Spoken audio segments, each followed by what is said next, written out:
Почитувани, добар видени, добре дојавте во најновото издание на емисијата Класи. Денеска ве водиме прво во Скопско Радишани, каде што во семејството на коцеви веќе неколку години се произведуваат ладно цедени масла, првенствено од афион, потоа и од лед. Инаку прават ладно цедени масла и од други суровини. Потоа ве водиме на Земјоделскиот факултет во Скопје, каде што професорот Димов ќе ни зборува нешто повеќе за индустријските растенија, со главен акцент на тоа што се случува со површините во Македонија засеани со афион, а нешто и со лен. За крај на емисијата ќе ви презентираме пуштање во употреба на модерна кланица во фармата на Тони Димовски во Скопски Петровец. Ете, ова се содржините што ќе можете да ги гледате денеска. Почнуваме поред, значи најпрво го водиме во Скопско Радишани.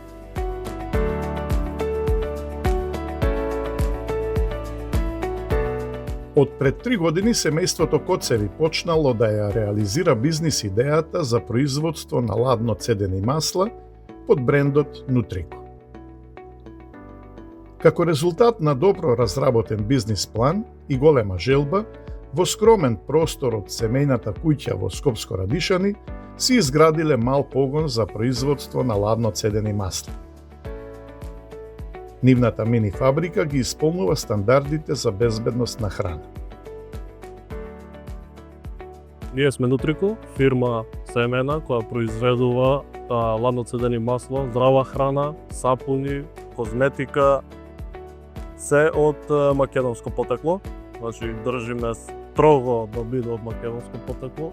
Како што е редот. Како што е редот, да. Иако малку се мали капацитети имаме. Так. Одржава за производство, гледаме тоа да се расшири, да помогне на земјоделците да стапат да застанат на нивни нозе и да почнат поголеми производствени капацитети. Ние работиме веќе 3 години неколку месеца, каде што почетокот почнавме со еден производ. Така, кој беше тоа? Маслото од афион. Така. Ова е тоа, значи маслото од афион е првиот производ што го направивме, да покажа многу добар производ, исто кај купувачите, од кој досега имаме преубави коментари и препозитивни искуства. Така. Потоа се надоградивме со повеќе производи. Од афионот исто, значи правиме моментално 4 производи од афионот, како маслото. Имаме ова ни е најнов производ од афион кој е за подобрување на колагенот во телото, по природен пат, без хемикали, без термички обработки, значи ова е сирово, 100% чисто и 100% природно. А се повеќе го бараат колагенот? Да, значи некако се прави пресврт овде, каде што луѓето се концентрираат на тоа да конзумираат природна храна или природни суплементи. Докажано е дека тоа повеќе функционира од вештачки, од хемиски и секако вид преобработени субстанци, така да исто имаме сапун, еве го овде, значи ова е сапун од афионово масло. Така. Сапунот се покажа многу добар, беше како експеримент на почеток. Значи направивме, ајде да видиме што ќе се случи. Сапунот источи доста добар производ. Имаме и путер од афион. Значи путерот од афион е традиционален специјалитет кој потеклото му од Источна Македонија. Пред години таму се правило и е познато како кцен афион или кцена сол, кој како го има чуено. И е многу добро, како калорично, има висока калорична вредност, висока енергетска вредност. Се верува дека една до 2 лажици од путерот може да одржи пола ден си и енергичен и полно е со витамини. Одлично. Следно што имаме? Следно имаме масла од орев и бадем. Овие сега ги кажувам како од почеток, нели, Така. како идеме со производството. Бадем и орев. Овие масла ги нема, значи многу тешко се наоѓаат како чисти масла во не само кај нас, и пошироко.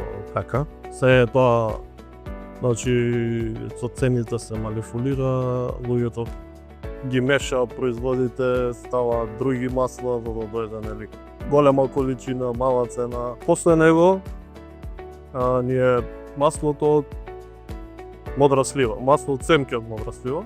Значи, масло од семке од модра слива е производ што, да кажам, јас што се занимавам со ова години, не сум чул дека постои. Ја го направивме, беше како сосем случајно, нели, ни дојде информација за продажба на вакви семки. Купивме, направивме масло, искачи супер производ. После ова масло ни стана путерите како имаме и путер од семки од тиква. Путерот од семки од тиква исто така е редок производ, да се наоѓа често, но луѓе не знаат дека постои. Исто и суровината не се наоѓа често, за Така е. прво тука почнува проблемот.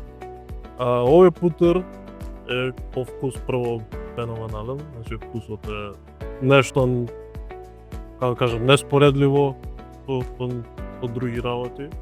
Имаме и масло од лен.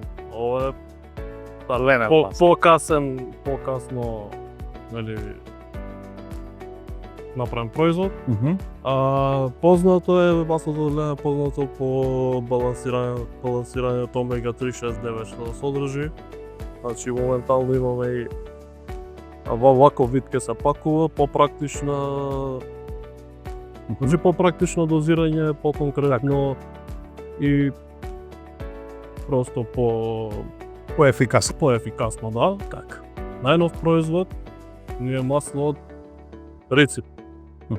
Маслото од рицинус, тоа што не знам колку знаат другите, ама од момент на момент разбираме дека е многу здраво, дека е како да кажам, нешто што се користи и повеќе од 1000 години. Има премногу бенефити, уште ги откриваме кој како е, уште е топло маслото, месец дена има од кај се е направено. Значи ни треба малку време за да видиме на кој како му делувале. Овие два производа ми се од, значи, да, исто експериментални, веќе со социјално, не знам, продажба. Ова е Nutri-Wix, содржи 6 видови на семиња, обезмастени, за имунитет и за подобрување на дигестијата. Масло брашно од бадем, чисто брашно од бадем, значи наш бадем, исто македонски, висока протеинска вредност има, кој користат спортисти. Така, енергетска вредност. Енергетска вредност, протеин има многу за спортисти, за луѓе со кето диети, вегани, нели, што не може да најдат храна со доволна количина на протеин, ова е замена, што доста добро се покажа исто. Кико, значи, спомнавме 4 производи од Афион, ама за тоа треба и суровина. Како се снаоѓате со суровина? Тешко, Да. реално тешко, значи. Афион едно време беше бренд во Македонија. Да. Беше и е веќе изоставена култура, веќе можеби 20-30 години, колку што знам, Можеби и повеќе. можеби повеќе, заборавена култура, така да кажам, нели, нешто што веќе луѓето не имаат намера да го прават и така натаму.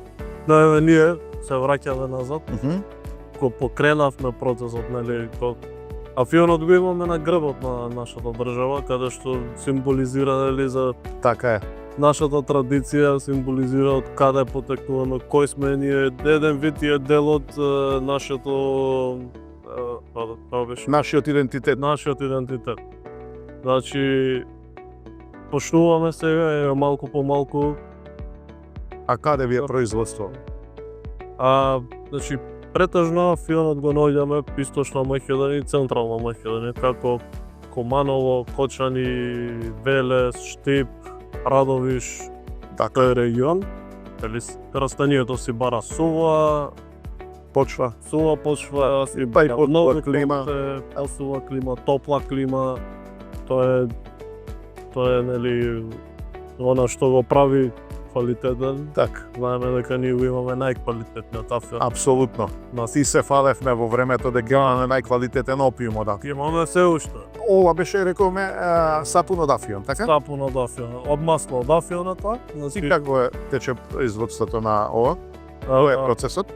Значи, станува збор за природен процес на правење сапуни, значи се со сода, која таа сода нели се составот е сода и масло, нема ништо друго. И има малку есенцијално масло за мирис. Нели, секој сапун има различно, така да тоа е целиот состав, кај што содата испарува после 40 дена, тоа се вика зреење на сапунот. Така. Што се прави, се сече и се остава 40 дена содата да испари толку. Ете, да. И после 40 дена е подготвено. После 40 дена може да се користи, значи може да се тушира за нега, за исто и за лице, глава, тело, се. Добро, а овде сега гледам и други сапуни. Да, значи Што се овие сапуни сега? ова е сапун од масло од кајсија. Мајнзо, Тоа е интересна работа. Ете. Сапун од масло од тиква и од бадем. А суровина за сето ова?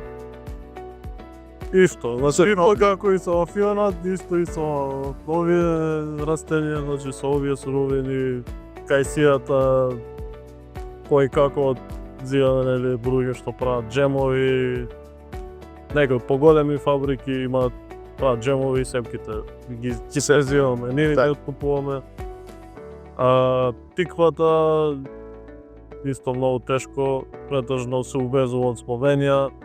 Тука немаме некакво производ. Добро, дојдовме и тикви да увезуваме од Словенија. Тоа, значи напредуваме. Ајде ќе се смени можеби работа. Сада не друго барем тикви да имаме во изобилство. Ако ништо друго, така. И бадамот е наша суровина, смети никој не е потушва. Па добро, ако е тоа со сапуните.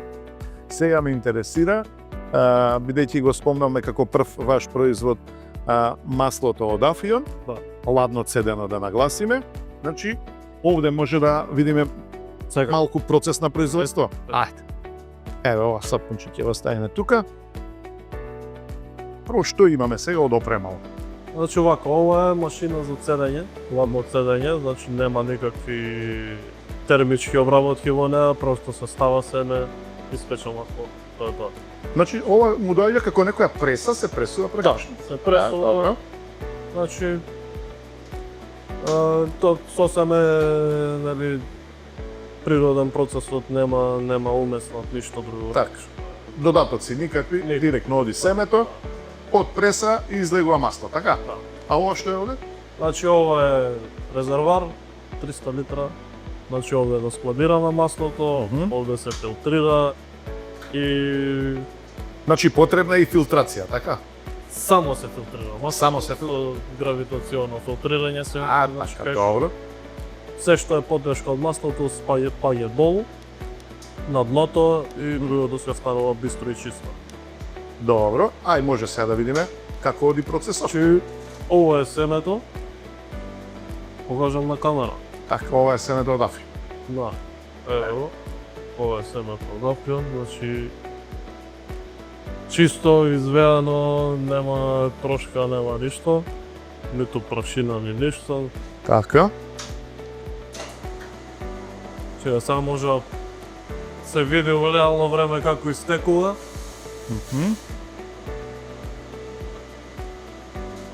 Од овде се одвојува сувиот дел, остатокот од семето, кој што е доста суво. Добро, колку килограми семе се потребни, например, да се пресуваат за да излезе 1 литар течно масло? Значи горе-доле околу 4 килограми, 4-4,5 во зависност нели од така. колку е стара суровината, или каде како е чувана, како е одгледувана и така натаму. Че ево, почнува да тече. Да, еве го тече маслото. Ова е тоа. Совото што го споменавме, нели, Така. ево, нема ништо во него. Добро, ова може да се користи за нешто подоцна? Да, од ова правиме колагенот што е. Колагенот, така? Да. Така. Значи практично не оди ништо во аут. Се Нема употреба. отпад. Нема отпад. Значи ни нула отпад имаме. Ето така. Се се употребува и се е корисно да се употребува, значи Так. се си има за што е. Се видиме, ова е ладно цедено масло. Да, Може ова- да пробаме да видиме? Може, Иде? еве ти лажичка, значи можеш да топнеш, ја да видам дали се е во ред.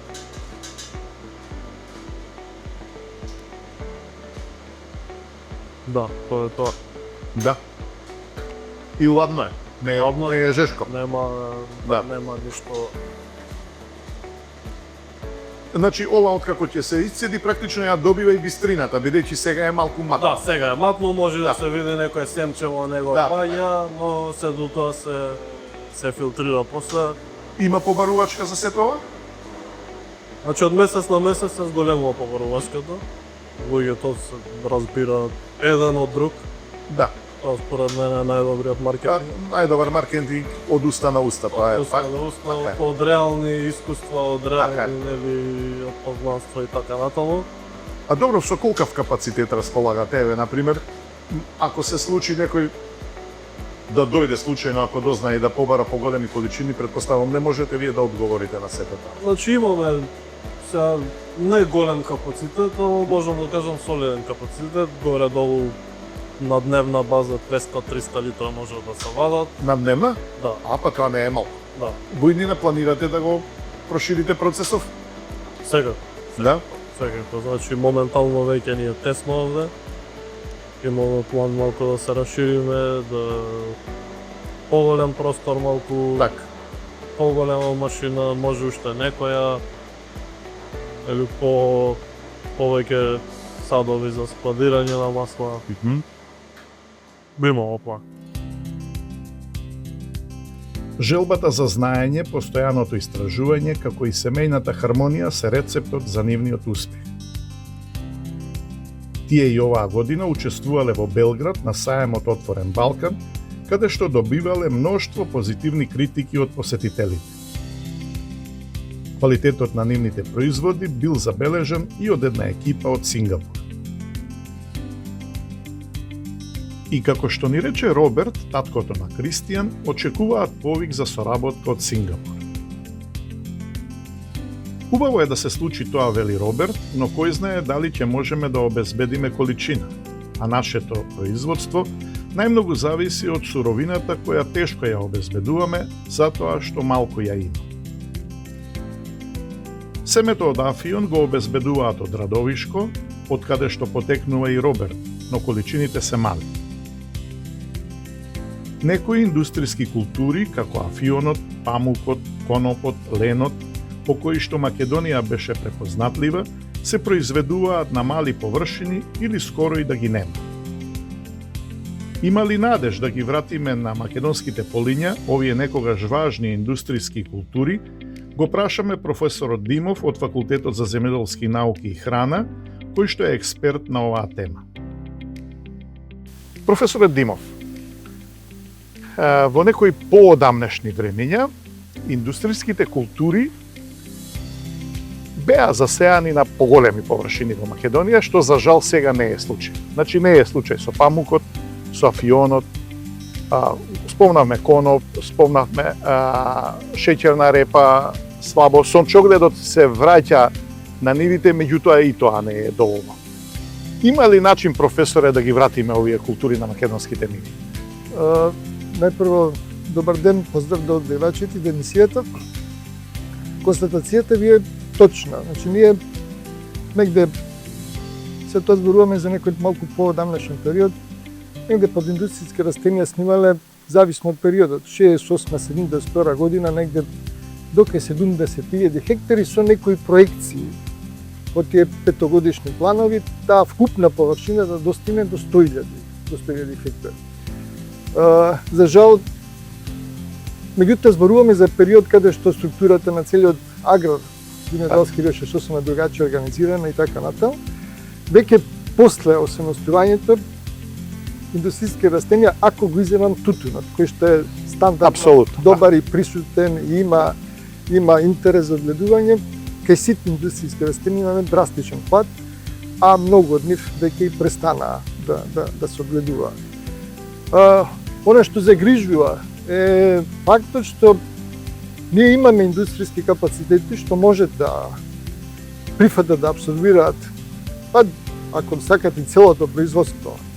Меѓутоа, од причини кои што се претпоставувам само за менеджментот на тие индустријски капацитети, се одлучуваат да купуваат суровина од странство, ако е масло нерафинирано масло, па да го рафинираат, ако е шекер нерафиниран, па да го преработат.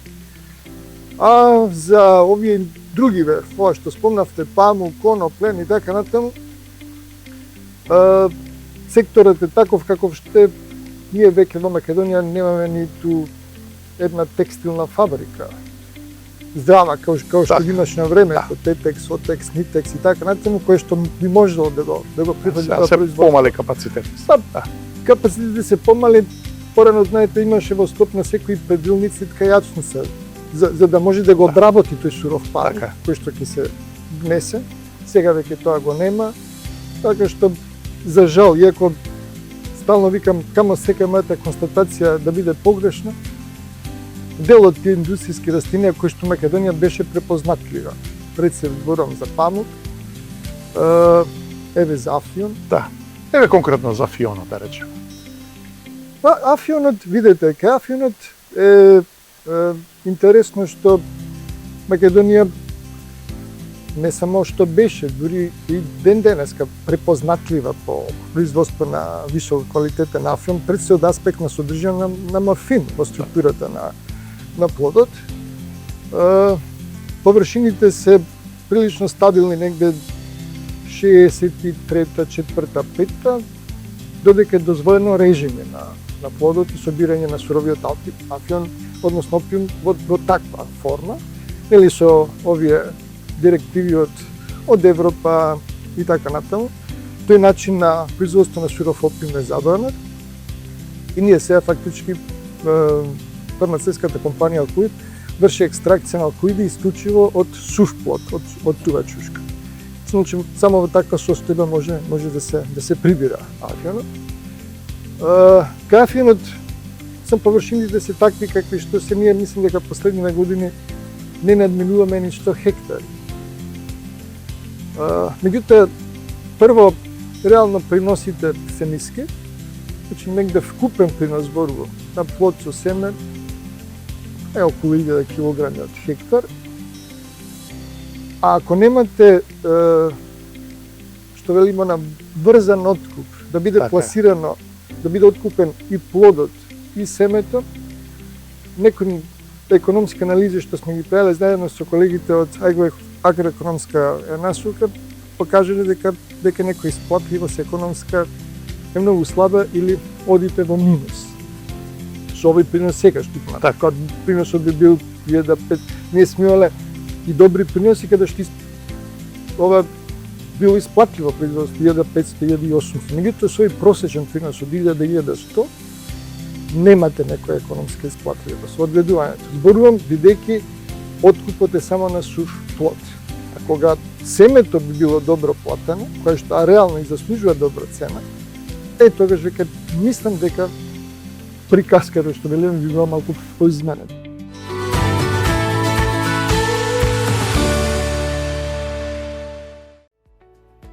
Во продолжение од емисијата друга тема. Ве водиме во Огњанци, општина Петровец, каде што во фармата за бројлери на семејството Димевски се отвори нова модерна кланица. Димевски, денеска присуствуваме на еден убав настан овде кај вас во фармата, практично во употреба ја пуштивте новата кланица, за која што пред малку рековте дека е единствена од ваков вид во Македонија. Така е, ние денеска свечено ја отворивме нашата кланица, каде што ќе ги обработуваме нашите убави пилиња. Очекуваме дека пазарот ќе го прифати се тоа што ние го правиме и го прифаќа. Успеавме да направиме едно убав простор каде што ќе ги задоволиме сите хигиенски и постапки од делот на хасапот, кои што ни ги налага во делот на хигиената. Фармите се тука, задоволена е благосостојбата на пилињата, фармите се многу блиску до кланицата. Делот на патиштата на транспортот се запазени, и така да веруваме дека, знаете, ние работиме и успешно работиме, ќе продолжиме по наредни идеи. Можам да најавам за 7-8 години поголема кланица, затоа што пред 7 години отворивме мала, ова ни е средна, ќе дојде голема и поголема. Благодарение на фамилијата, благодарение на вработените, кои што се заложени, поставени, присатни покрај мене, и мислам дека сите ние, а и вие како потрошувачи ни требате, ќе успееме да произведеме свежо, вкусно, македонско пилешко месо и да престанеме да увезуваме пилешко месо. Да работиме со наш производ, да работиме со македонски производ, да парите останат тука во Македонија. На настанот беше присутен и градоначалникот на општина Петровец, кој што со својот тим помогнале за побрза реализација на оваа инвестиција. Само пред 3 години ја започнаме ова успешна приказна, која што кажа и собственикот они. За 3 години имаме извадено и одобренија и изградба на сите овие објекти. Секогаш кога ќе треба да се направи еден проект, еден објект, општината излегуваше веднаш во пресед. И општина Петровец излегува пресед не само на овој инвеститор, него на сите оние инвеститори во изминатиот период. Затоа сите инвеститори ја почитуваат општина Петровец, ме почитуваат мене како градоначалник, зашто до сега ниту еден инвеститор не се пожалил од општината, не се пожалил од работата на градоначалникот. Јас сум пресреќен што еве денеска имаме овака добар објект и една од ретките фарми во Македонија, ако не е единствена фарма за одгледување на пилиња. Градоначалник, кои се можностите општината Петровец што ги нуди во агросекторот? Бидејќи ние по територија сме огромна општина, дупло поголеми сме од Илинден по површина, а дупло помали по број на жители, огромни можности има, во агро може многу да се вложа. Но тука треба да има луѓе кои сакаат да, како тони, со добри намери, со добри желби, да го развиваат нашето земјоделие, да го развиваат животинскиот свет пред се овдека во општина Петровец. Тоа е една добра приказна, еден добар пример за пред се во Република Македонија, да видат оние стопоставеници што сакаат да одгледуваат пилиња, што сакаат да одгледуваат домашен добиток, да видат како има реализирано една успешна приказна. И за крај сакаме да ви го представиме Максим, момчето кое што секое слободно време го користи да дојде на фармата кај неговиот вујко, каде што работи со голема посветеност. Максим, ние пред отприлика 2-3 недели бевме во посета на фармата на вујкот и вујкот те испофали, вели Максим уште од мала возраст е постојано присутен на фармата. Така ли е тоа? Така е. Уште од мои рани години, од негде 6-7 години, јас сум тука на фарма со вујко ми, со братучидите, и така заедно со љубов, сплотеност го направивме ова денеска што сме. Максим, ги разбираш работите во бројлерството околу пилињата? Токму така, процесот од пристигнување на пилињата, односно од нивното самоведење до крајниот производ на трпеза, ми е потполно јасен и сум тука, како што напоменав, од мои 6-7 години до денешниот мој 14, јас имав можност да го научам тој занет. Максим, сега имаш 14 години и во кое училиште си сега? Јас сум сега во училиште Јана Москоменски, 9-то деление во Тафталиџе сум. Што би рекле градско дете, меѓутоа сепак со голем интерес еве за земјоделство во конкретниот случај и за бројлерството, за пилињата тука кај Вујкоти. Меѓутоа, кога разговараш со другарчињата, пројавуваат интерес да дојдат, барем да ја посетат фармата. Токму така, имам многу разговарано со нив на оваа тема, но зависи кој како сите сме со различни интереси, но има доста деца кои што појави интерес да ја видат фармата, како в суштина месото што го јадеме пристигнува до нашата трпеза и како е тој процес. Но овие две семејства, Коцеви и Димевски, кои што развиваат своји семејни бизниси со труд, знаење и визија, но пред се со семејна хармонија, им посакуваме успешна реализација на нивните идни планови. Се надеваме дека со содржините што ви ги понудивме во денешната емисија го задржавме вашето внимание, а нам ни преостанува да ви посакаме пред се добро здравје и уште подобро расположение. Имајте пријатен ден.